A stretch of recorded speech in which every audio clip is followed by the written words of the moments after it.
মাকাম শব্দের অর্থ হচ্ছে দাঁড়ানোর স্থান।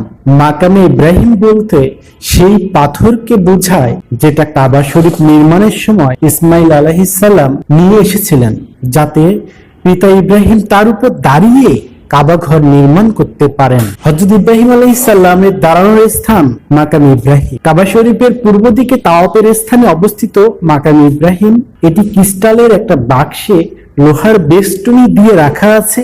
মাকাম ইব্রাহিমের দৈর্ঘ্য, প্রস্থ ও উচ্চতা সমান প্রায় 1 হাত।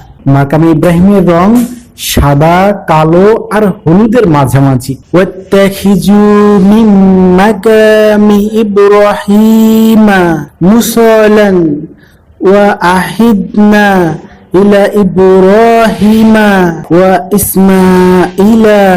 তোমরা মাকামে ইব্রাহিমকে নামাজের স্থান রূপে গ্রহণ করো। মুহাম্মদ সাল্লাল্লাহু আলাইহি ওয়াসাল্লাম মাকামে ইব্রাহিমের নিকট 2 রাকাত নামাজ আদায় করেছেন। তিনি সূরা ফাতিহা, সূরা কাফিরুন ও সূরা ইখলাস পাঠ করেন। তাই তাওয়াফের পর নামাজ আদায় করা সুন্নত।